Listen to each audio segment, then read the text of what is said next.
Welcome back to another episode of Lead Stronger Longer. If this is the first time we're meeting, I'm Stephana Johnson, and I have become very passionate about true sovereignty. I used to, like 20 years ago, I had this power statement that I would say, I'm soulfully sovereign and I'm financially and spiritually rich, and my little mantra thing. I didn't fully know what sovereign meant until I met the gentleman that's sitting next to me, Will Keller, and then at a depth to understand everything that I have been trying to put forth with my life, which is to lead yourself first, lead from the inside out, lead your families, lead our communities in a healthy, holistic way. And what that means to me, holistic, is that you do no harm. You harm none. Now, if you have to defend, okay, there's that. Usually I'm not in a space where I have to defend. So just that was who I was and who I am at my nature, to show up and to want the best for everyone. And I thought that that's what everybody else wanted as well. Well, turns out I'm pretty wrong, like way wrong. And if you haven't figured out by now, one of the biggest catalysts was the really fun adventure in 2000. Mind blowing to me that's what happened. But hey, that was the catalyst that many needed to wake up to a whole new level and to really understand that not everyone has your best interest at heart. And especially when we're talking about leaders who run and rule like they are the king and they are reigning over the population in hellfire and destroying people's lives, livelihoods, and creating absolute terror and chaos. And that's not okay with me. So, going back to then reign, sovereign, you are from your own soul reigning your heart, your body, your mind, your thoughts. And that is clearly what I'm passionate about. And inspiring others and educating others at this point that we have to lead ourselves first, and that's the first most important thing, and that is the only way you're going to lead stronger, longer. So in that vein, I have asked Will Keller, amazing. There's so many things about Will. You should learn about him if you haven't. This is our 7th episode, I think. Definitely avail yourself. He's got his website right there. But for the next hour and a half, we are going to learn something tangible, because that is what not only what I've been asking for, our audience has been asking for, my son asked for, is like, tell me exactly what we can do to apply natural law on a day-to-day, moment-to-moment basis in our life and in our business, how we lead that, how we show up, and show me empirical, tangible evidence of how that has impacted your life and how we can move forward. So, of course, Will is completely up for anything. And as a result, he has created an incredible a checklist and something that I was asking for. So I'm going to turn this over to Will. And of course, I will butt in as needed when I'm confused about something. Please make sure you comment and share, like, do all the other whatever things so that we can put out this amazing content that I know Will is going to be sharing with us. And let's do it. Welcome, Will. I'm so glad, and welcome, everyone. I'm glad you're here. Thank you, Stephana. It's always a pleasure. It's good to be back. Thanks to all the viewers that have tuned in. And I think this is going to be a very practical episode. There's going to be a lot of good information, and we're going to kind of take it in pieces. But there are some major caveats, well, I'll preface it with this, right? The outline, the checklist that I'm going to go through, I think it's great, and it's something that we all can strive towards for personal development, to live in a harmonious, moral condition with nature, with ourselves, our family, and society as well. Now, the human condition, what is going on, the control, the duress, this plays obviously a huge factor in our individual development. So that's kind of a category that I'm going to talk about as well. But first, let's just go through the practical kind of checklist. First and foremost, why is this important? This is important. I'll use two words, karma and dharma. These are Eastern spiritual terms, right, from the Vedic system. Karma, the word, most people have heard of that. Most people have an incorrect understanding of what that is. The word karma itself simply means action. That's what it means. It means cause and effect. There is an action, thus a reaction.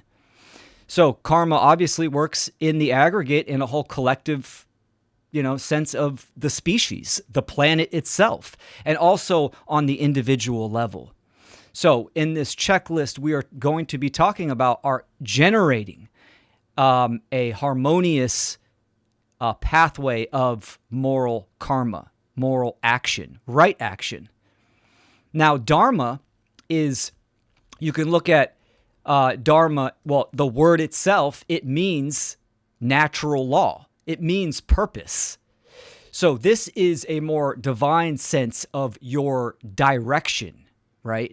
True natural order, which is natural law. So when someone says, what is my dharma? It is what I have incarnated here to achieve on the macro sense for my soul development, right? It is a goal. Sometimes that takes lifetimes. So it is the overarching purpose. And of course, this works on the individual, but it also works on a collective aspect as well. Humanity's dharma, obviously that is to evolve and learn as a species, to be interconnected with the whole system of the universe, right? To achieve symbiosis. So that is dharma. The reason why I'm explaining this as a caveat is because it is important to understand the checklist, the pathway that I'm going to go through, striving as moral right action, karma, towards your individual dharma, thus adding to the collective karma and dharma, right? And of course, absolutely, and we could touch on this because it's vital, about the control system and the current state of the world impeding and hindering the process of self-development, of individual karma, the karmic repercussions that we are facing in the aggregate as a collective, and how it blocks and retards the dharmic progression of humanity and the planet itself and all the beings that come with it. I got some questions. Okay, yeah, go for it. Go for it. All right. You said karma is action, and then you said cause and effect. Is karma also non-action? And then in terms of action, cause and effect, cause is the action. Non-action could also create a cause. So I just want to make sure, does karma equal action? Does action equal cause and effect? Because it seemed like that's what you were saying. And my mind works in a way of like, okay, is this just a word it can't take over? And just like when you were saying dharma, purpose, natural law, well, then I have a misunderstanding of natural law, because I certainly don't think natural law is purpose. So you lost me a little bit there, and I want to make sure I'm really clear on this, because I love karma and dharma. I practice in my own, living my dharma and in right action as a yogi practitioner. So that's important to me, but I don't see how. Okay, so dharma, natural law, because correct me if I'm wrong. Natural law is the expression of an individual sentient being who is living and allow and not allowing, but that just flowing with harmony and order and not harming, right? Taking actions that are in alignment and in harmony, do no harm, things like this. Is that, am I off? Yeah, no, I wouldn't explain it like that. Natural law is the governing dynamics of reality. Creator has put a system in place, and natural law is the boundary conditions of reality. So it is there. Why is it there, right? Why are there laws that govern existence, that govern nature and reality? It's there for, this is why I say it is Dharma. Its purpose is to teach us. It is the mentor. It is showing us the effect of our actions, of our causes, right? So it's the parameters by which we operate to come to learn and evolve. Okay, so then I need to fully get this. Natural law has nothing to do with, I mean, the word law, we just have to remove that. It is just... No, we don't. That word law is vital. Natural and law, we can talk about this. Natural, right? The definition, the etymology means creation, right? Creator. Wait. Natural does? Absolutely, 100%. It comes from the Cometian culture, right? And it was spelled NTR, and that means creator. And natural, when you add the all at the end of that, it means of, like, or from creator, creation. That's natural. So we're talking about God, not in the cultural religion sense. We're talking about the all, the great spirit. Okay, I have to soak that in for a moment. Sure. I think of course I've heard this, and I'm really dense, meaning I've got a lot of whatever it's called, mud caked on that I'm penetrating through my understanding, through my old beliefs. That was the most beautiful thing right there. Okay, so now tell me what law is. Law, the etymology, what it really means, it is an immutable, binding, dynamic, or condition. Right? When we think of law, we can think of gravitation, electromagnetism, thermodynamics, right? These are what we call physical laws that even the scientific community recognizes. They are not created by humans. They can be observed, and we can see the effects of this, right? So it is a binding, immutable, divine, because it's from creator, creation, non-man-made, dynamic or condition. It's very interesting. So when you put both of them together, natural law, we're talking about God's law, creator's law. It is the system of the creator that has been put in place that governs everything.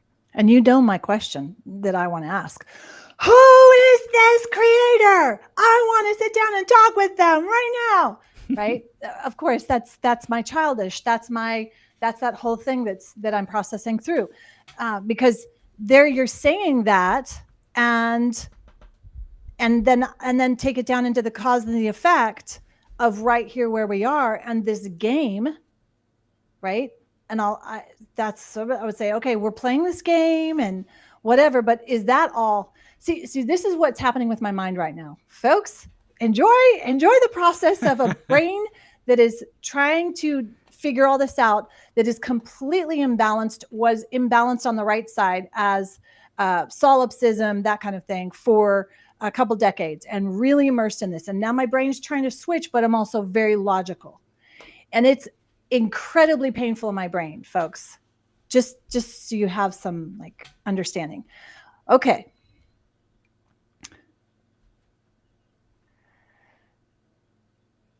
Karma and Dharma. You said Dharma is natural law. So Dharma is then the creation's immutable, binding that.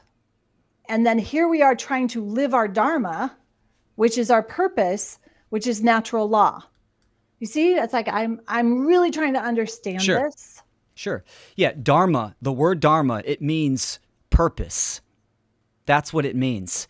Now, there's always the macro and the micro, just as there's the universe and the individual, or the planet and the individual, right? They're one and the same. They're just different sides of the coin, so to speak. So when I say Dharma is natural law, I'm talking about that on the grand scheme, the grand scale, in the macrocosm.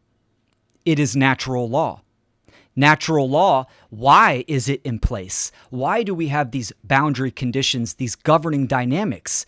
That is for the process of balance and evolution, progression forward. Okay, the divine intention. I'm following you. In terms God's will. Yes. Okay. Yeah. Yeah. And I think it's such a massive disservice with regards to, because of so many confusions about God. And, I feel like I'm navigating all these different beliefs and thoughts and definitions. Yes. And in doing that, it's to either just throw everything out, which I don't think is effective either, but I keep trying to compare it or put it into, I can see my brain, feel my brain, trying to compartmentalize so I can understand so that I can take action. Because I'm definitely a results person, right? I want to see the result. I want to see what's the end result we can create. Mm-hmm. So I get lost in these little details.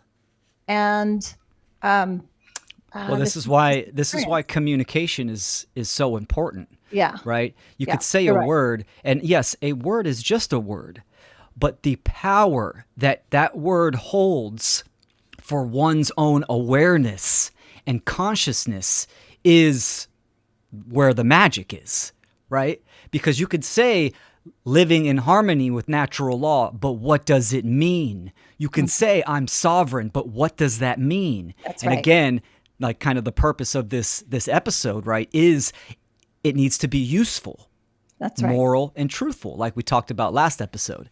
So this is the kind of the crux of it and the meaning for karma and dharma. So, dharma is purpose on the macrocosm. It is natural law, right? Mm-hmm. Which is true natural order, right? Natural law works perfectly. And then on the microcosm, on the individual, it is our individual purpose, soul purpose, our essence, what we are here to learn and achieve on a soul level. Okay, that's huge. So I'm going to let you get back to it because I want to know that outline and sure, see how we can actually apply it. Awesome. Absolutely. So, and again, like a secondary caveat, right? I'm going to run through these, and someone may think, wow, if I can check off all of these, then, I'm going to be striving for self-mastery. And the answer is yes. But like I mentioned earlier, we are being hindered. So it's not about striving for perfection, because perfection is impossible. That's not the point of being human. Right? The point of being human is to learn, to act and engage, right? With our relationship of everything. So these are, best practices to strive for. So first and foremost, like everything, it starts within, right? In the mind, in the internal ecology. And I have kind of titled this category just inner foundation, right? And again, like each one of these categories, we could spend hours and hours on. So let me kind of just run through these, and feel free to jump in if you have questions. But I don't want to spend a great deal amount of time on each one. For instance, the first one, in quotes, know thyself. This is a trendy phrase, right? But what does that mean? It means that you are going to commit to self-inquiry, and you're doing an internal analysis of oneself. So it is a commitment to know yourself, know your psyche, the compartments of yourself, right? And how you operate. Obviously, your intentions, right? Align your intentions with truth. Like we've talked about in the past. I cut my lip earlier, folks, so if I'm kind of dabbing it, excuse me. We talked about intentions being a mental marker. That is your goal, right? If you're doing this checklist, why? Why are you doing this checklist, right? Why are you integrating a moral, ethical, harmonious ritual that you're going to embody, right? So that's important. That's what intentions are for, to be a better person, to know yourself more and better. And of course, healing our wounds, releasing fear and shame, and analyzing the trauma and the distorted perceptions that we all hold. We were born into this. We were raised with this programming and conditioning. And of course, as adults, it's our responsibility and our accountability to face those and weed them out. And then, of course, cultivating virtue. Right? When someone says virtue, I'm not talking about, most people, even when it comes to morality, people have a distorted perception of morality because they think it's something that has to do with cultural religions, and that's not the case. Same thing with virtues. There are moral, ethical virtues that people need to strive for. What are some of them? Let's read off a list, right? We have integrity, meaning that you are living in alignment with highest values and actions. There used to be a phrase, many, many years ago in the ancient times that your word is your bond. What is a bond? A bond is an assurity, meaning you say something and you do it, right? We have strayed very far from that path in the modern time. So integrity, courage, right? Doing what is necessary in spite of fear. So it's even acknowledging fear may be present, but you're still acting upon that. That is courage. Compassion, justice, self-responsibility, temperance, right? Living in balance and in moderation. Of course, wisdom, applying the knowledge learned that is in harmony with nature. Gratitude, reverence, right? Reverence is giving a deep respect for nature, for this journey. Although we are in a certain human condition, we are here for that dharmic purpose that must be discovered by individuals. And there's obviously beauty all around us, so we can give that reverence to be alive, to be active, to be healthy, to strive for wholeness. So that's the inner foundation. And though it might seem kind of broad, right? Commit to knowing yourself at a deep level, your psychology and how you function, aligning your intentions, which matter, right? Morality, truth, healing the wounds and the trauma that we have faced, and cultivating ethical, moral virtues. That's the inner foundation. And some of these, when we say a checklist, it's not like, okay, know thyself, complete, heal my wounds, complete. It's not really a checklist. It's a pathway that is continuously walked, and you are striving for this. So, moving on to the second section, our moral compass in action. Right? Now we're in the compass, the compassion. You see that the inner foundation is more mental. The second category of the compass in action, compass, moral compass, because you can feel it's the care. It is the emotional ecology. And of course, the principles of sovereignty, right? Do no harm and self-defense. Strive for this. Do no harm. That applies to everything in life. Speak the truth, even when it is uncomfortable and unbearable, right? The silence that you choose in the face of evil is 100% complicity and obedience. It's exactly what the social engineers want. Speaking the truth to your friends, to your family members, in your relationships. It is better to speak the truth and have someone have a negative reaction, they cry, it hurts them, right? Than to tell them a sweet lie. Honor consent in all relationships and transactions. And I extend this even to your own children, right? Once they come of age where they are cognitively online, right? Respect their consent, for sure. And then keep agreements. Same thing with, virtue, integrity. Uphold your word.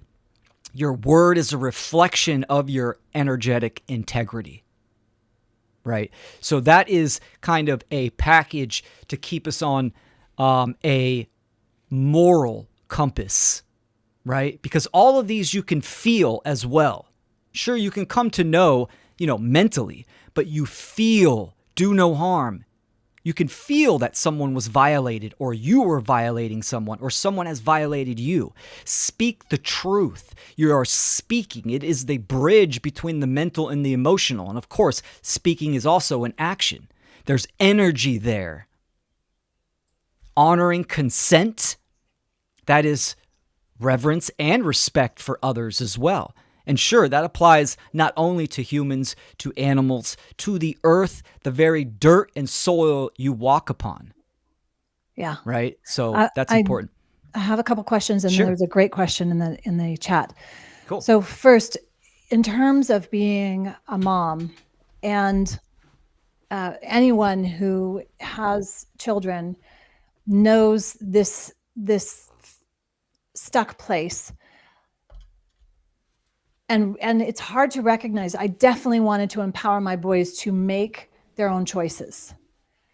And yet there is a lot of influence. And so I did require that there were no digital devices. There was no, I didn't want them to have a smartphone or mobile phone at all. And I required it like 16. That was my law in my household because I wanted healthy humans who could think for themselves, not get a bunch of input. And I had so much pushback from their dad and from the community and even from them.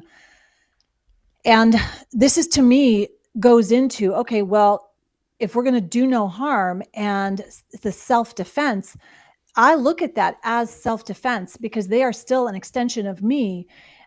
Definitely my choice is not to have my boys circumcised, even though that was everything that, or whatever. I mean, you could insert anything in there. Mm-hmm. And I look at that as definitely self-defense. And I think that as mothers and fathers, that is our responsibility. That is our work to steward and make sure. And sometimes, I'm sorry, there is not consent. No, there is no phone. We're not doing smartphones because I know what the dangers of that are. Type of thing. Do you know what I mean? Yeah, absolutely. But that is definitely something that others would disagree with. And they would say, well, my truth is that they should have it because I need to be able to get a hold of my son whenever I can get a hold of him. And it's like, okay. So then that goes then back to, okay, speak the truth. Then it goes back to, well, I'm going to speak my truth. And apparently my truth is different than your truth. So it's not the truth. Do you know what I mean? And this is where I get into this. Well, do your own thing then, people, because I'm going to do what's right in my world and for me. And then it goes back into, well, now I'm butting up against solipsism. Now I'm butting up against this and that, right? So I really would love your take on that. And then if you saw this, what are the prerequisites bringing a child into this world? Oh my word. That's loaded. Good question, Daryl. Or that's not Daryl. That's Fit Strong 305. Daryl's also in the chat too. Good to see you, brother. Okay. So everything is not black and white, right? There is a gradient. There is a rhythm to nature, right? It's not summer and then next day, winter, right? So everything, it's not so black and white. So when we even talk about, I mean, even morality, we could talk about as well, right? It's not so, there's the objective foundation, and then it moves into a more gray area of subjective aspects depending on the condition and the situation. Same thing with the stewardship aspect of being a parent, right? We need to have healthy discernment and understand if we are being influenced by external forces, right? And we make the choice as parents. So taking consideration of our children's perspective, wants and needs is vital. They might not understand the war that we are in, the attack, the influence, right? You do, all right? The parent might. So yes, there is that gray area of saying no cell phone. So I have been through that stage as well. My daughter is almost 12. She does not have a cell phone. We do have a tablet that we use.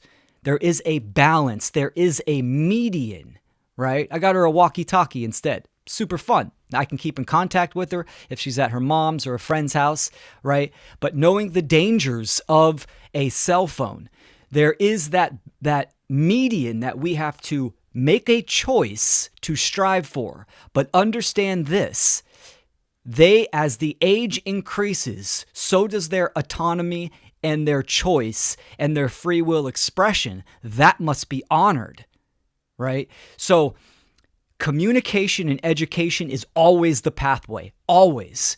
So it's instead of, and I'm not saying you're doing this, I'm just giving an example. No cell phone, no cell phone. Explain why.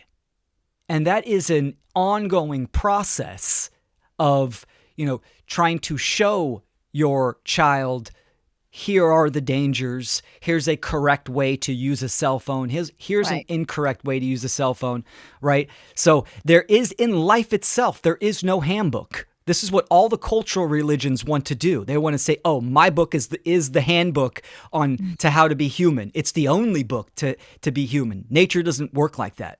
Right. Nature wants you to experience, to observe, to think, and understand, and make a choice, and live with that choice. Mm. So it is a gray area for sure.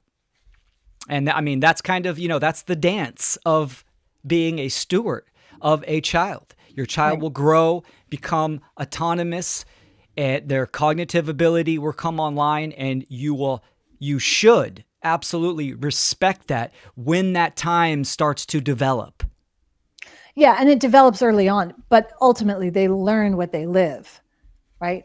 I don't carry a cell phone around with me ever, and I make sure that, because for myself, I wouldn't do that, so I wouldn't want them, or like food, any of these topics, even mm-hmm. me learning more about this. That's me going through it, and I remember being very open and honest with my boys, because I had such enormous fear within myself of being sexually abused. And so I really was hyper vigilant and educated them probably too young, not by instilling fear, but awareness. And I think that that's as mothers and fathers, speaking for myself, there's always that. No, I'm only going to speak for myself here. I feel like I have lived my life, trying to follow the rules, and then having my own innate compass, and yet trying to fit in. And I just wonder how many people in the chat, or even that are here, have that as well. in terms of like, okay, so how do we navigate it? But for me, it's always come back to, I have to get quiet. I have to get still and reconnect to me. And that took a long time because I had so many other voices that I was following, right? Even some that pretended to be others' voices. And I want to make sure that I don't do that with even Mark's work. All of these other great works, that ultimately it does have to come back to us as individuals in that. So that's interesting. Okay. I think I'm finished now. Go ahead and Yeah, no, continue. you made some Yeah. fantastic points, right? I could present this whole checklist, and it's just an outline, a pathway, right? Again, going back to what does that mean, and how can you or an individual apply that? Because we're all in our relative, subjective experiences. My life is very different from your life and someone else's life. Of course, there are objective principles as well, but it's the ultimate practice is the one that the individual creates on their own. Right? So this outline that we're going through, let this be a guide, an aid to assist someone into stepping onto their own outline, their own pathway towards self-development, towards self-mastery, right? Oh yeah, I totally get that. That's what I asked for, is Yeah. that you could bring something so I could see it. And as you're describing all of this, it looks like all of the work that I've done for 45 years, all from early on. And then it also looks like some of my coaching programs, like, oh, wow, look at that. But the difference is this, that this is no longer superficial. This is no longer something pretty to check off a checklist. It is the deep, hard work. And I feel like I've literally been doing these same things. I can go back 30 years and it's the same checklist of know thyself, studying and trying to learn more books. And I think learn and read more books. I'm not sure what I'm saying yet. So I'm going to shut up. No, I totally understand. I see this in my work all the time when, talking about the current state of the world and talking about morality and the solution. And, sometimes people say, well, it's got to be more complex than that. Oh, to what? To understand morality, understand right and wrong, and then embody that authentically, and then act in the world and educate people. So it's one thing to say or to know something, it's another to do. So authenticity is absolutely important and vital. And it's another to do at a deeper level. Yes. Because there are levels of doing. Mm-hmm. And the surface doing, it's like polishing going and getting your nails done, right? For self-care. Okay, I'm going to go get my nails done, and that's my self-care for the day.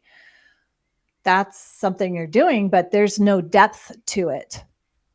And and it's much deeper than I ever thought. And yet it's almost easier. As I look back this path, if I were to say something to anyone and it says, what are the prerequisites for bringing a child into this world? Your question, I'm curious, does that apply to you personally because you're wanting to bring a child into this world? I certainly would have my opinions and what my experience is and what I would say to my past self before I had children. But it would definitely be something you would want to, for yourself, know before you bring a child into this world, right?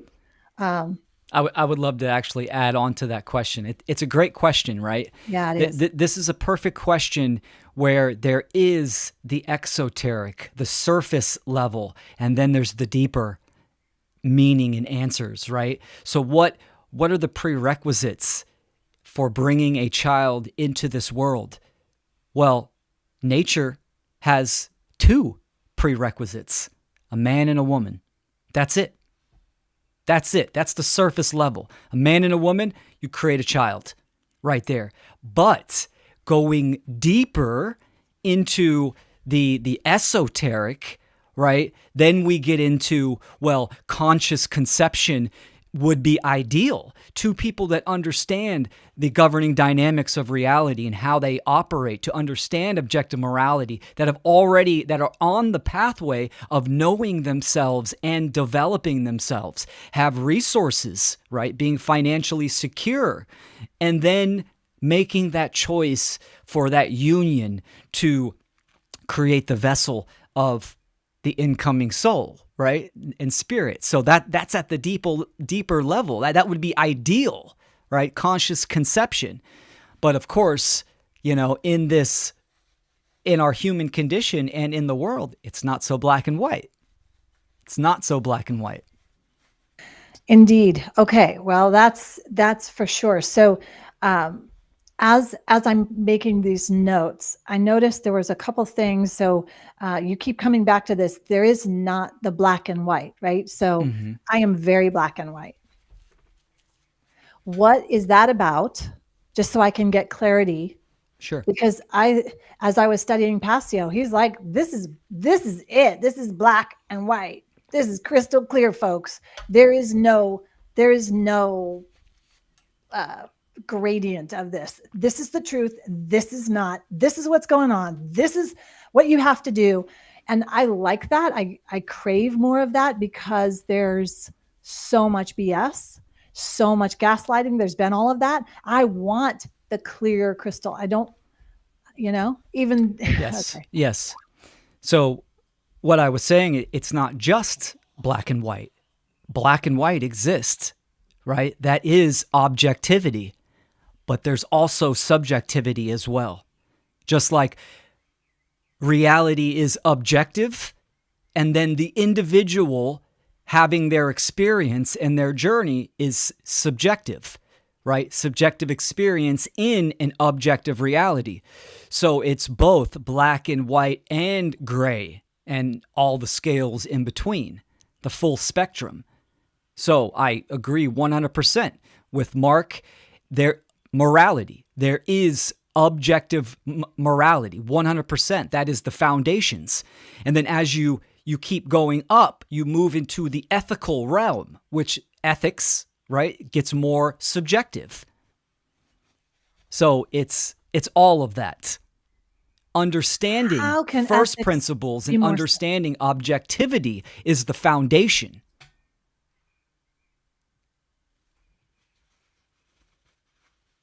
Yeah, I'm going to have to process this, because how can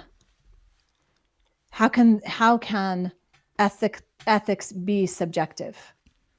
I mean, so what is ethics, right? What is the ethos, right? If morality is objective, the difference between right and wrong, right? What's the difference between morality and ethics?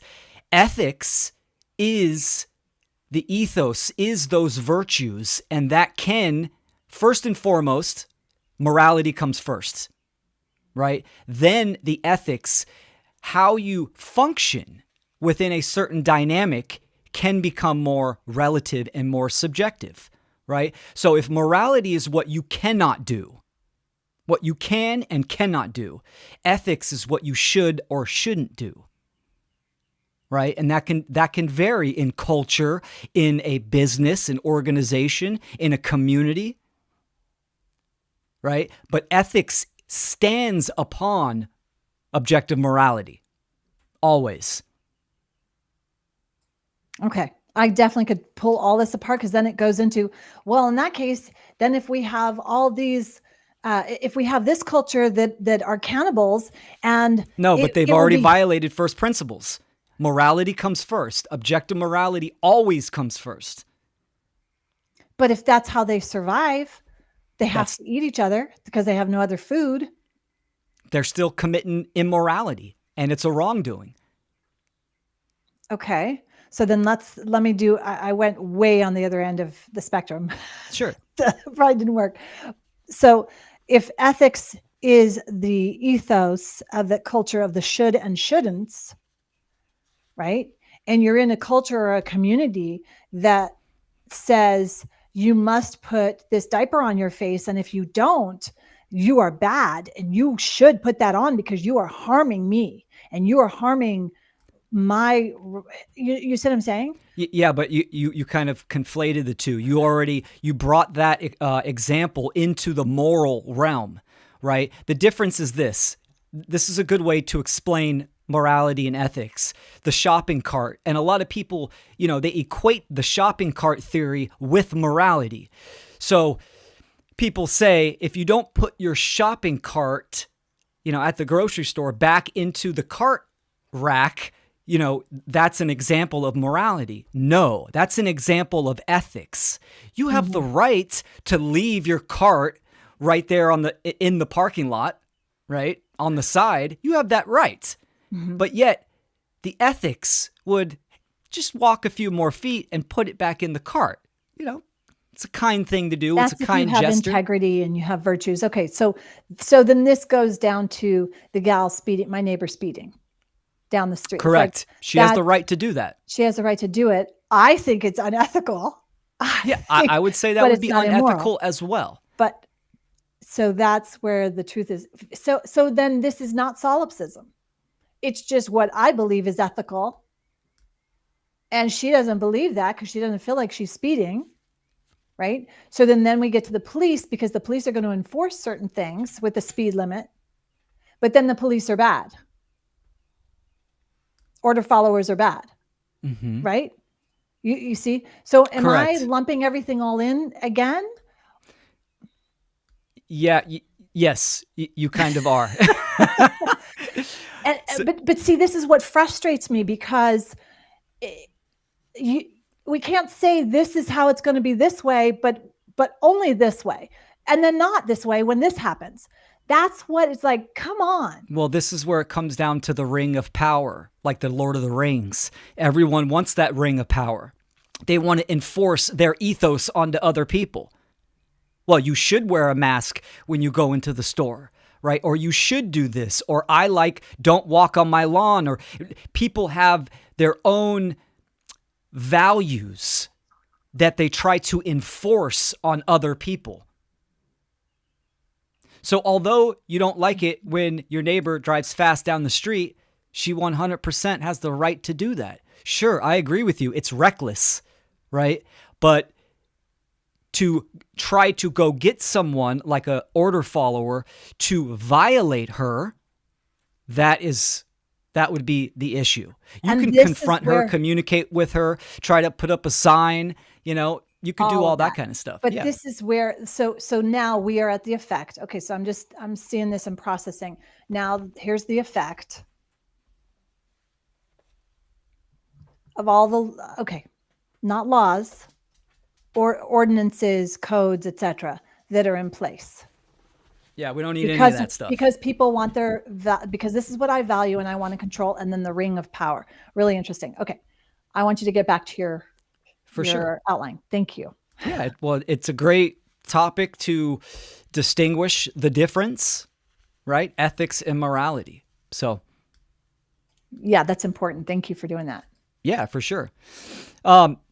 So yeah, we left on the moral compass and action: do no harm, speak truth, honor consent, and keep agreements, right? Moving to the third category, the practical lifestyle alignment, right? Number one, support ethical commerce, right? Make the conscious decision to buy from businesses, to invest your resources into a moral or ethical company, right? That they don't adhere to coercion and duress and immorality. I mean, the whole COVID scenario was great. During that whole time, I was buying groceries at farm stands and family-owned businesses that did not try to violate my rights. I'm going to spend my resources there. These people understand moral and ethical boundaries and principles, right? So we can do that in, many aspects to the best of our ability.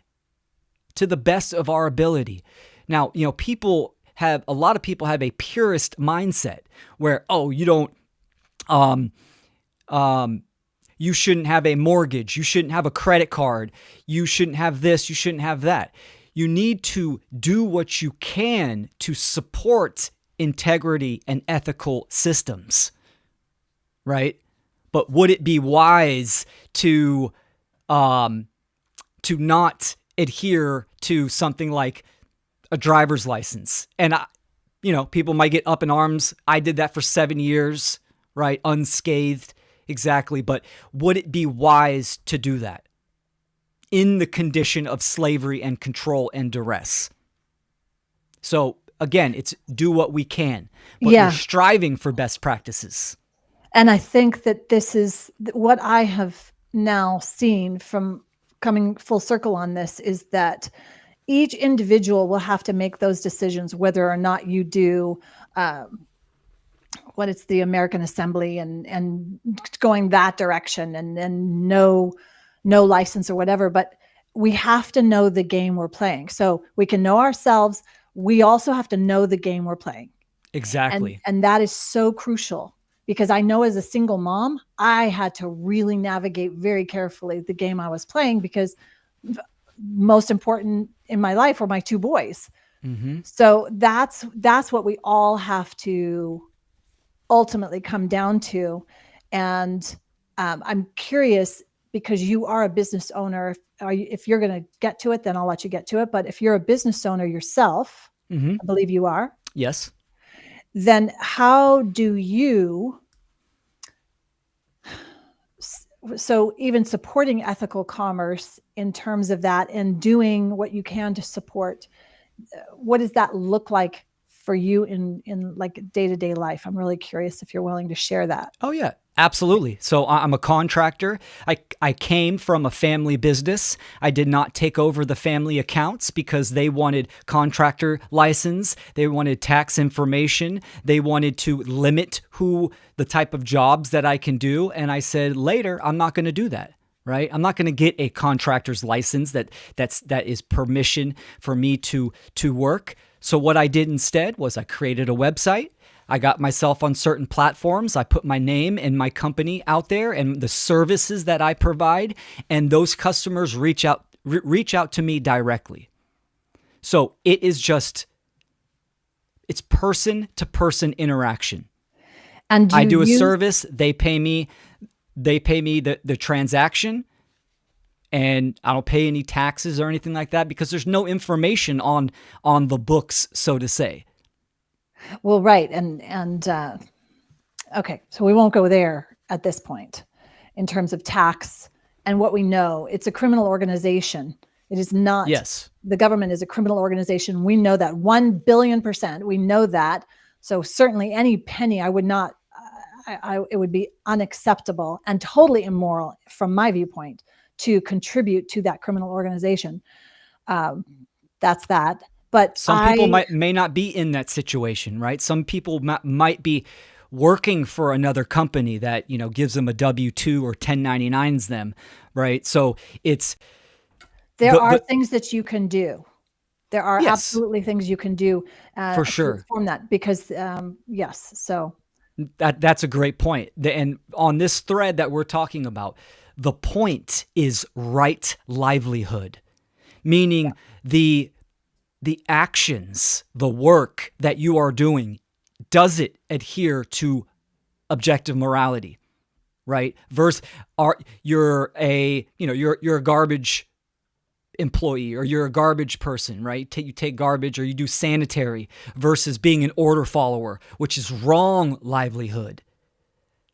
So doing sanitary or any other kind of business that does not violate others, that would be moral, that would be ethical, right? Aside from the whole taxes and theft charade that they do, right? It's where you are putting your energy and your actions toward. So we are striving for right livelihood, 100%. And that can be hard for a lot of people, even order followers that have a military career or in the police department, Well, that's what I know how to do. You should quit your job and do something else. And That's and the then truth that of it. ties back to their dharma, that then ties to their karma, so their own purpose. Um, it would be interesting to find out and ask a survey of any police officer, uh, anyone who's an order follower, is this your purpose? Would they even know? That's beside the point. But one thing I was curious about in terms of actually implementing, you said you didn't have a license for 7 years. Is that correct? Yes, a driver's license. A Yes. driver's license. And so even insurance, I've paid insurance since my first car at 16. Now, okay, so that's how many years, decades that I've paid in to this insurance company. I've never had an accident, knock on wood or whatever, right? So again, I guess it goes back to what game are you playing and because ultimately I want peace of mind. And I think that there is a part of that I need peace of mind. Do you know what I mean? And so that's important. And I'm navigating this right now with my son who's 16, and the insurance is crazy for a 16-year-old, right? And so it's like, and then all the other taxes and fees and licensing and all of that. But there's so much energy that goes into trying to avoid that and not do that, when really I just want to get from point A to point B. So how do you look at that, make a decision, lead your life, knowing you do want to ultimately be moral, but you also have stuff to do? You know what I mean? I can't spend my life trying to figure out all these things. Yes. Right? And this is what you're bringing up is very important. And this was kind of the big secondary category that I wanted to talk about. The system of slavery exists, right? And it is expanding and it is getting more aggressive. That is what is hindering not only our individual development and dharma, the humanity as a species, the whole planet, right? It is hindering, it is blocking, it is thwarting the process of evolution.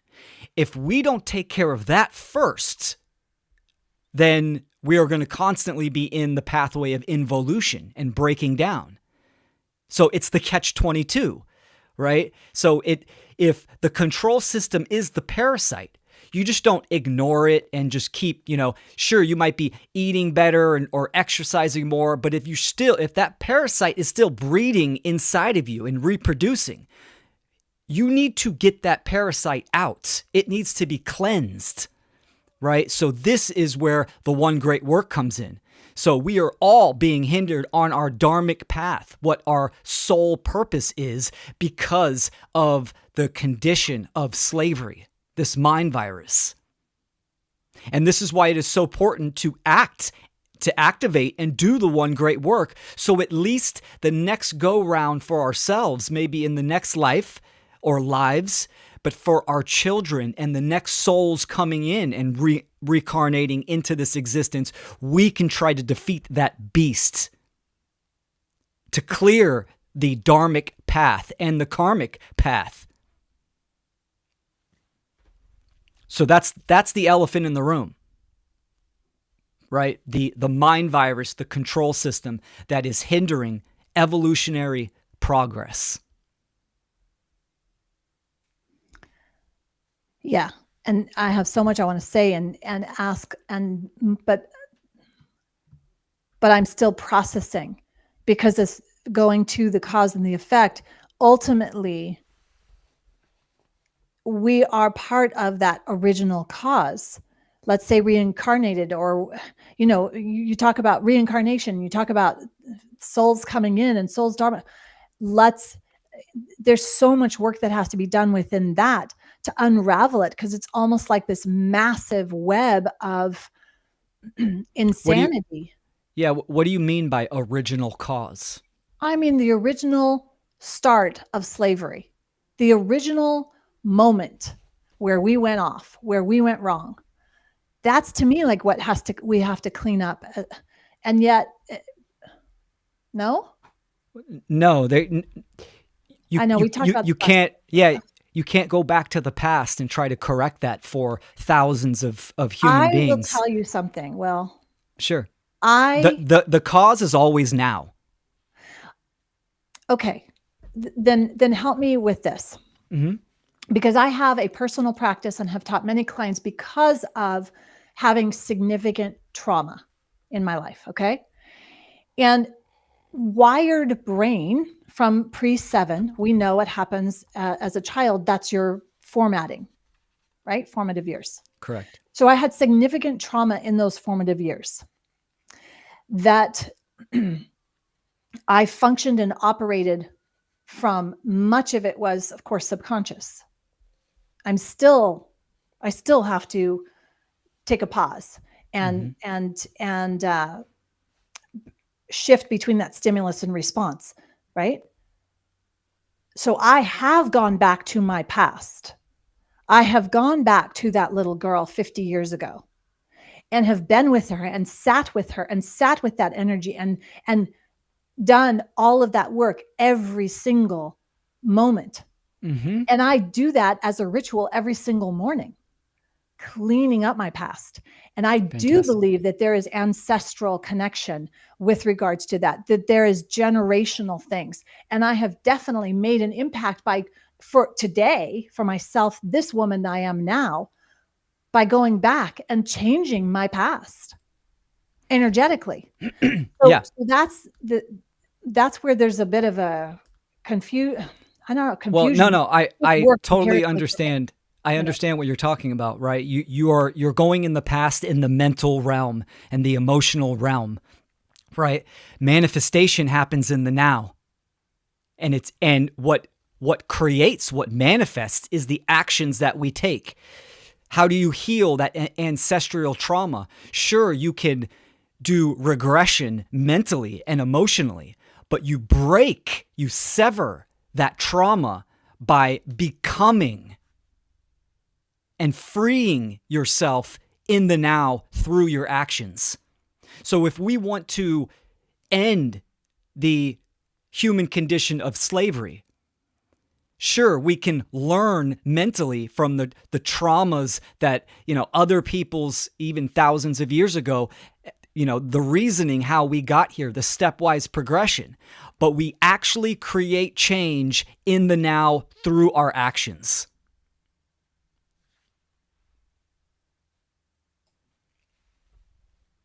Okay. Cause is the action. It's the So cause is now. Well, cause and effect is always happening, right? So what I'm saying is change. To create change, if we want to end slavery, it's the choices that you are doing now in the present moment. What about making up the damage you've created by a choice you made yesterday that was harmful? For sure. So you can Mentally, go back. mentally and No, I can go back energetically. and fix something that I damaged yesterday. I can go back and fix that. I mean, I can't go back Sure. in time, but I can go, oh, pardon me, I did not, that I apologize. Let me fix that. Right. Well, So, yeah, but not physically. The action was done, right? You right. But then mentally, I'm going to take action to then repair. yes. Yes.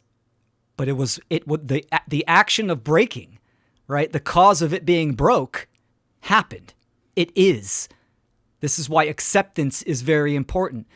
The choice of you going back and fixing the item that was broke, that's a secondary. You are addressing the effect, thus creating another cause, because you made that choice to go fix it. Same thing with human slavery. It's not about going to the original cause. It's about what you are doing in the here and now. My mind still wants to go and fix How or repair the aberration. that had the first choice to make the wrong action, the first immoral action, and go and repair that. Yeah, Because we're still in the but effect. We're you're still in the effect.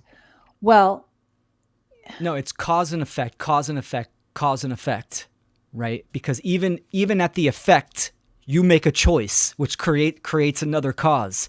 But when we're talking about slavery, right? You can't go back and try to correct something where thousands of people had already made that choice. So you're speaking from the self, but you're applying it to the all, to the aggregate. right. Okay. So in my mind, I'm thinking, okay, I don't know if you've read Power versus Force. David Hawkins does. He has some incredible books. He does, yeah. And part of that is essentially, there's certain frequencies, and when there are certain frequencies that cause that will shift the cause, that will shift the outcome. Okay, so and then I was also going to say, so is cause, you keep saying cause and choice. So the choice is creating the cause, creating the action. Again, all these words. I think I'm making it more complicated. The cause is always in the mind, right? Whoa. Mentally, you make the choice. The cause is always in the mind, so that I can use my mind to go back and repair, because I'm doing it mentally. But you're okay. You can go back in your mind to, like, here in the internal foundation of this outline we talked about healing wounds. You could go back in time, right? But you can't heal other people's wounds, but you can go back into your early life, right? And accept that which has happened, which is truth, that which occurred in the past and is occurring in the present.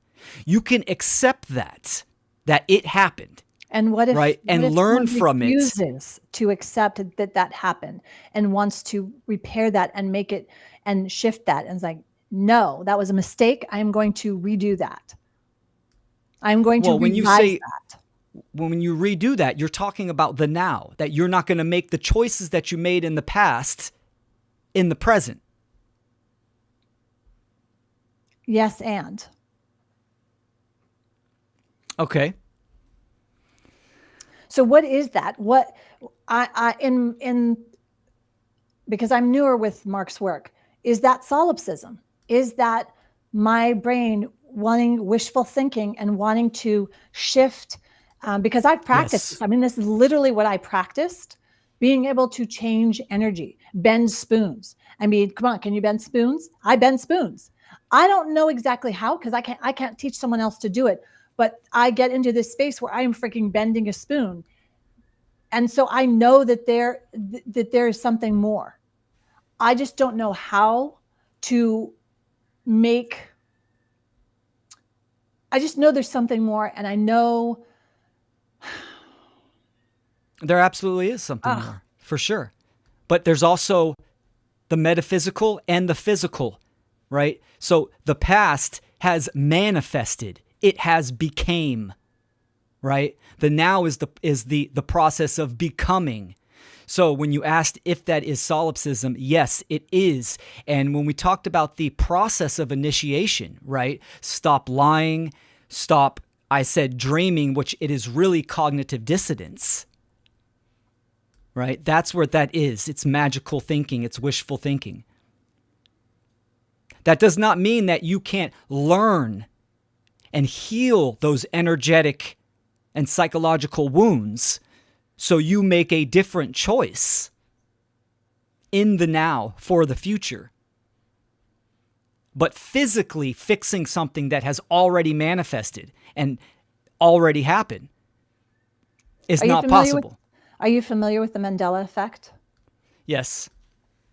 So let's just go into that for a couple moments then, because I see it regularly now, right? Okay. And they have labeled it the Mandela effect, right? Mm-hmm. Yep, from Nelson Mandela. Yeah. And there's lots of those pieces around. I don't know if Dennis is here. Dennis did something with regards to that there's doppelgangers, right? Many different doors that this choice will lead you down this pathway. This choice will lead you down that pathway. And I don't know, probably off topic. And but it's really interesting to me. It is interesting. It's got some interesting points.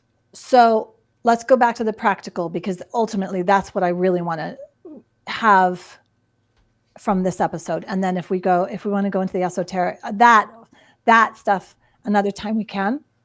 Let's get back to the practical, because ultimately at the end of the day, we have a physical body that needs the bathroom, it needs to move, it needs to sleep, it needs to eat, and we need to feel safe, and we want to create a life, and we want to have hope, and we want to be connected to our Dharma. And what you've already said is really powerful. Definitely know thyself, and then going through that. And then you said this, you went through the second one. Let's go ahead and finish the rest of your. Cool. Yeah. Excellent. We're in the third part, which is practical lifestyle alignment, right? So supporting ethical commerce, create value, not exploitation, right? So if you're building a business or a service, you do that morally and ethically. You are creating value. We think about the condition of the world, right? What are you contributing to that problem? If you have that correct diagnosis, what is the value that you are adding to remedy that? Right? That one right there, a lot of people have a hard time with. But of course, if you're not part of the solution, you're definitely part of the problem. So creating value. Live simply and sustainably, right? We can reduce the harm to our environment and others through our choices. This is something that I am a lot of these constantly trying to upgrade and do better at. But this directly refers to extreme materialism, hoarding, physical objects. I went from a mid-size, large home, 4-bedroom house, to a 2-bedroom house, right? And I had all this stuff that I had to really ask myself, do I need this? Do I really need that? And get rid of it, right? Get rid of it. Even in like the Eastern traditions, if you go into someone from the East, their home has just the minimal stuff in their house. And again, this is a subjective choice. The point is understanding the consumerism and the materialism aspect of just wanting more, right? So striving for that simplistic and practical and sustainable lifestyle has profound energetic and psychological attributes that benefit oneself. Something that I'm very much interested in is Feng Shui, which is, the energy of space and how it flows. And this is really important. If you have a lot of clutter in your house, the energy cannot flow harmoniously. And that does have an effect on individuals, on ourselves as well. And of course, sustainability. I mean, someone thinks, oh, well, I'm driving a Tesla. It's an electric vehicle. But yeah, are you really? Right? Those lithium mines. So there's things we can do. And I'm not saying, ride a bike everywhere either. Right? There's a balance. So moving to the fourth category, which is boundaries and polarization. Number 1, discern. See through the illusions, right? And the programming. This also relates to the initiation steps of learning how to think, using the trivium and the quadrivium, the truth discovery method, and critical thinking to discern as accurately as possible, right? With all the current events happening, understanding how it applies to morality, or immorality? Is it useful? You mentioned the Mandela effect. I've spent many, many hours on that. Is it useful? Right? Perception is very pliable. So those are kind of, aspects that we can always use. Discern, which when you discern, you are using judgment, right? So that's important. Number 2 is limit your influence on inverted systems, meaning, do what you can. Kids out of public school, the harma industry, the pharmaceutical industry, the banking system. I have a bank account. Do I keep money in it?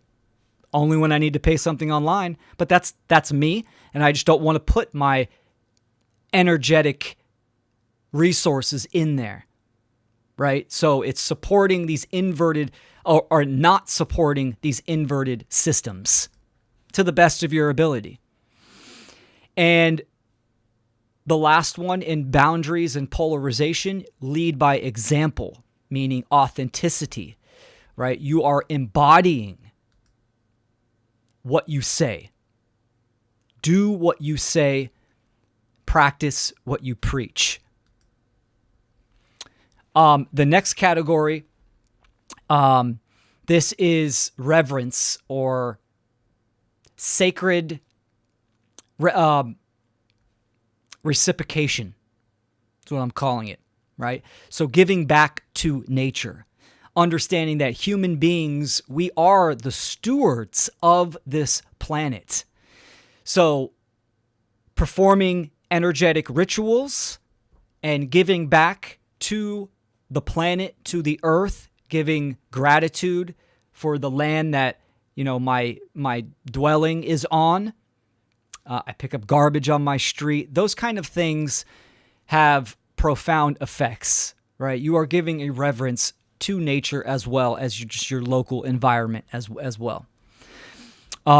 Serve the real greater good, which you are activating and providing and adding that value towards the solution of the moral good, which is speaking and acting upon the injustice and the immorality and the slavery in the world, right? To the best of your ability, and then you can also attach what is your value to even that.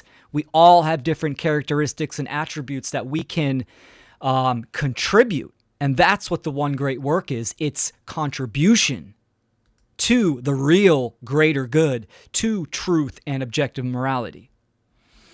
The last 2, balancing the self, right? Stay out of victimhood.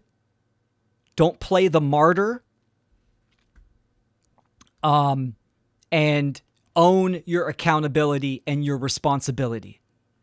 We all together are sharing this reality, and we are all facing slavery, different degrees and ratios. But yes, we are in this situation. A lot of people like to play the victim. We're being attacked, this angle, this way, that way.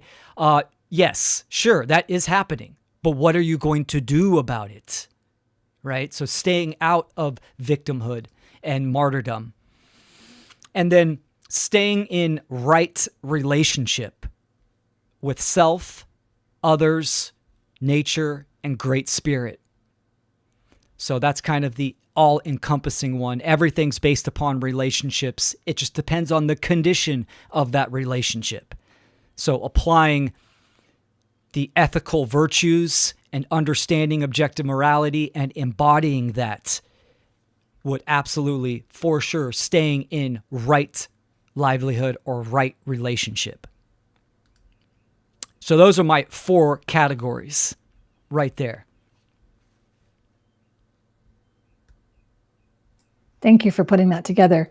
To answer your question in the chat, Will created that document that he's reading from. This is his creation. It's not something that he's reading from someone else's work. Last week, it was last week, yeah. I said, hey, I need a checklist. And he created this outline. If you would like one, you need to talk to Will. So reach out to willkeller.com for that. I'll put a download link in the description of the video. I'll also send it to Stephana. It'll have this checklist or this outline. There's also some additional resources I will put in there, kind of, like some subcategories.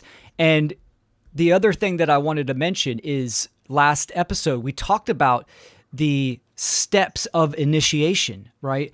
This goes hand in hand with the outline that we put out today, right? Stop lying, stay away from escapism, cognitive dissonance, learn how to think, live in the present moment, and activate the physical body.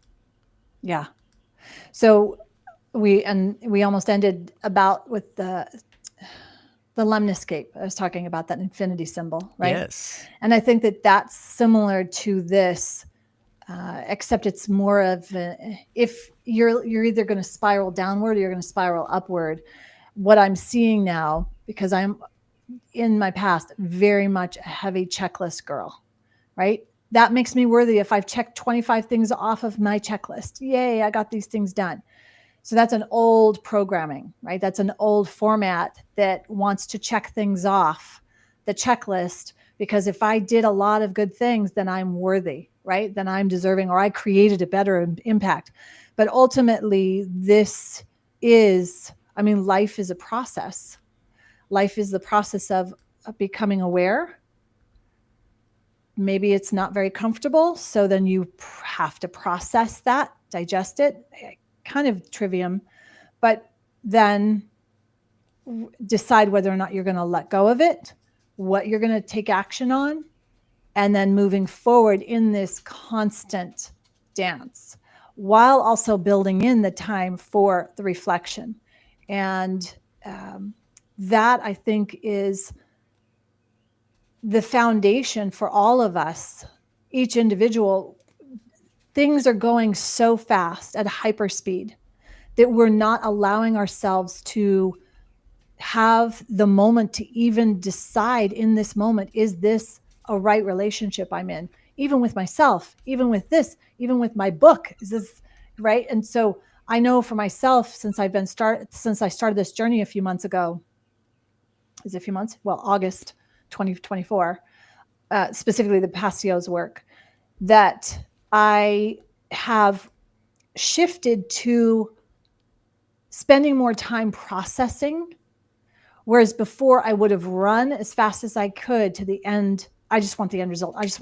And so I find myself, I don't want to say not good at processing, but that's the one area that that's not a strong suit for me, to spend the time processing my own internal stuff. I'm great with others. I can totally do that. I've been trained and I can help and process all day long, because that's what I was trained to do.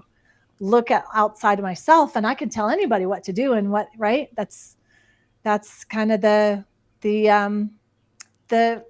effect that we have on this planet. Someone putting their values there, doesn't matter we're good or bad, me asserting my values on someone else, right?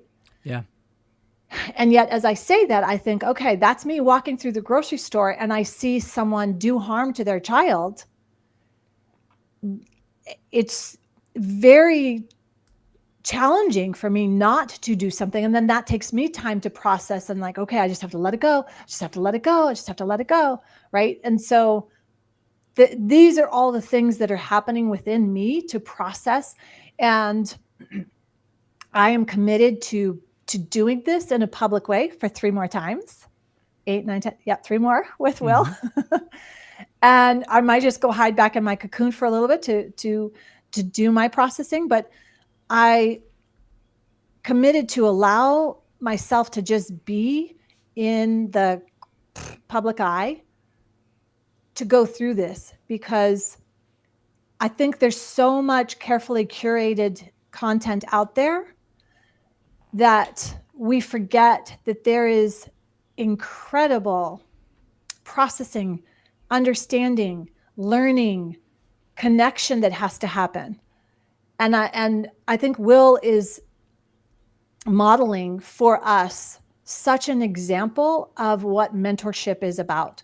Having someone who can guide you and hold calm energy so that you can go through and process this. We just happen to be doing it live.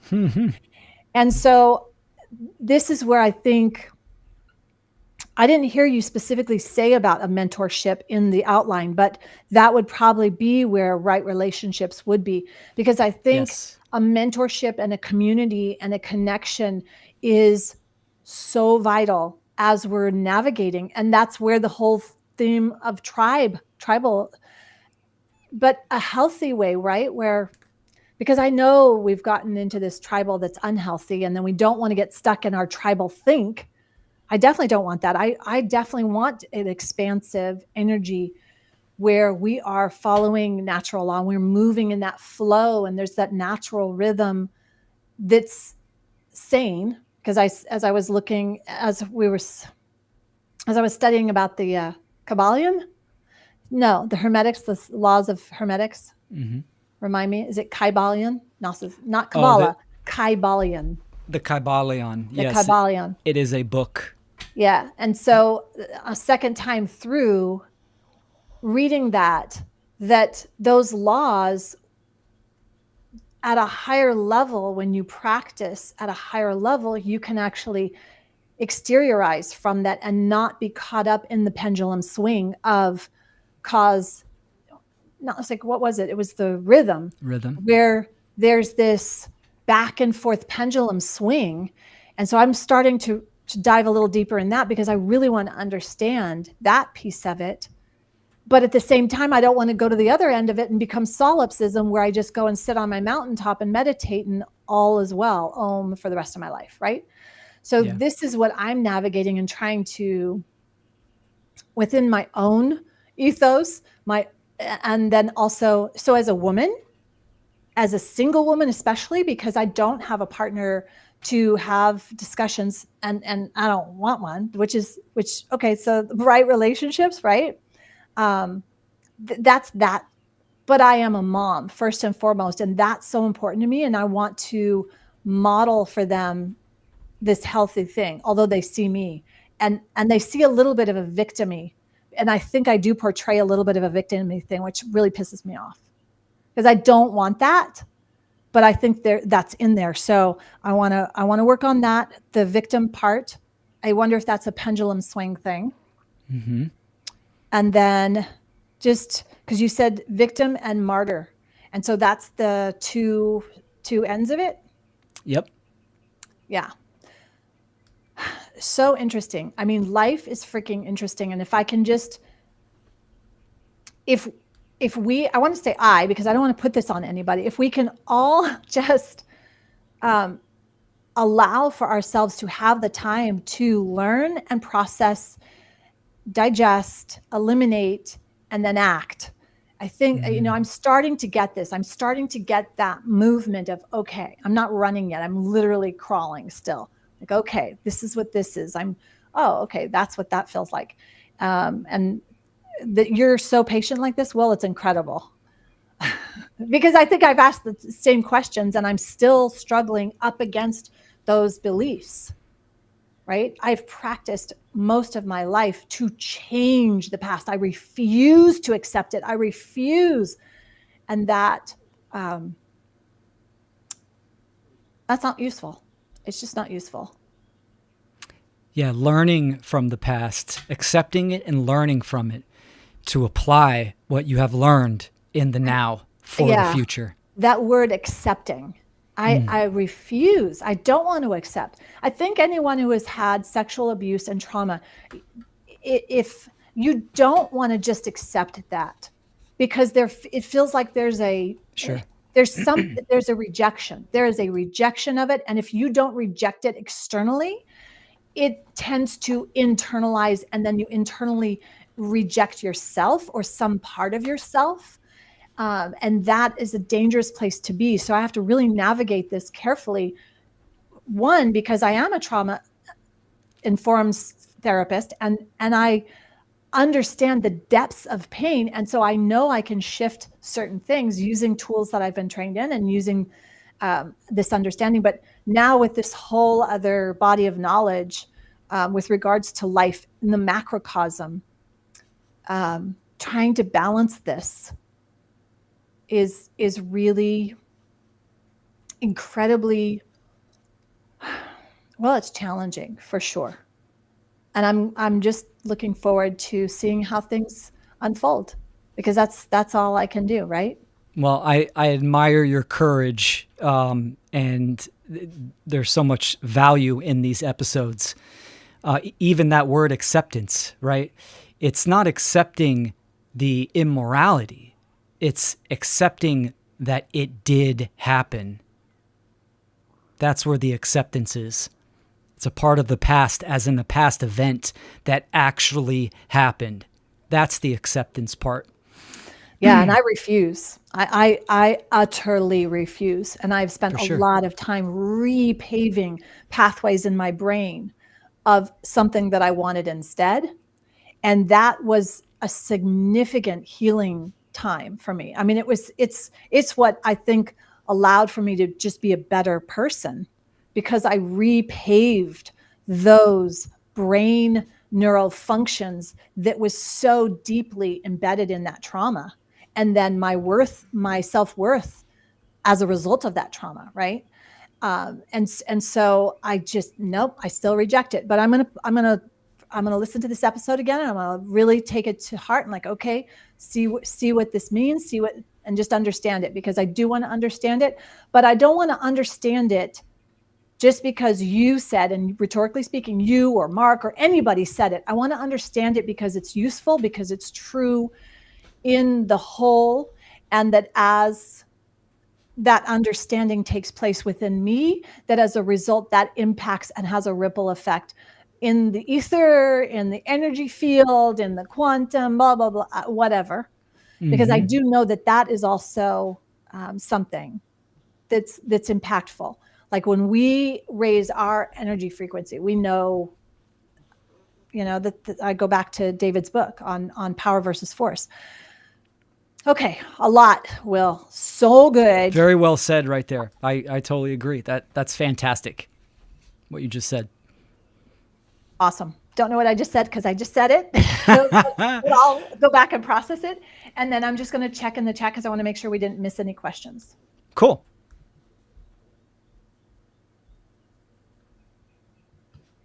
Well, letting it go, Daryl, interesting and great conversation. Yes. And another book that's really powerful that I use with my clients all the time is Feelings Buried Alive, Never Die. John Gray did a lot of work on that early in my therapy years. That was a catalyst to a lot of positive work. And then I think it's Carol Truman for Feelings Buried Alive, Never Die. And then, of course, Cannon's work, all of that it's not that you don't let go. It's a different thing. So letting go is one thing, but in my programming, the letting go and acceptance is synonymous, and it's not the case. They're not the same. It's like early on when Will was saying karma, dharma equals purpose equals natural law. I was this equals this equals this equals this. And one apple does not equal another apple. They're similar, but they're not the same. And so my mind's trying to make everything be the same, because that's a way for me to be safe. That is just a programming that I have. I want to be safe. My central nervous system wants that, right? So the physical body is looking to be safe. And that's part of that piece. So, okay. What else? Everything is open, whether we like it or not. Everything is open, whether we like it or not. Don't know what that means. Question. I don't see any other things with a question mark. Do you? Did you, Will? See anything? I do not. And then, yeah, again, Thomas, I will put the PDF download link in the description as well for people to kind of to download. And Yeah. And then if there's anything specific that you would like to hear us talk about, I have some things that I'm going to continue to work with Will on in terms of getting questions, answers that I have with regards to the Hermetic principles, with regards to some of the concepts, with regards to some of Mark's work, and then the initiation, and just applying it to life and living this and leading ourselves. I think Will's outline is incredible. I'm excited to look at that. And then I have to go listen to this episode so I can actually soak it up and get it. Thank you so much for being here, everyone. I will see you next week with Will, right? 3 more weeks? That's right. Okay. And Loving then it. thank you so much for doing this. We're going to have a happy Friday, and we'll see you next time. Will, if you want to sign out with anything, go for it. No, it's a great, another fantastic conversation, discussion. Thanks for everyone that tuned in, and enjoy your weekend. And yeah, we'll see you next Friday. Oh, actually, I do want to say something real quick. I'm doing my full extended presentation on April 22nd, which is next Tuesday. That is Earth Day, and it's called Symbiosis, the Rhythm of Life. I gave a very small portion of it at the Funnel Conference. This is going to be the full extended. It's going to be impactful. I'm actually very excited to deliver this presentation. It will be live, and there's an open panel discussion at the end. So people can tune in. You can go to my website, willkeller.com, for all the details on that. Oh, incredible. Exciting. Okay. I'll see you there on Tuesday, everyone. Okay. Thanks again. Have a great weekend.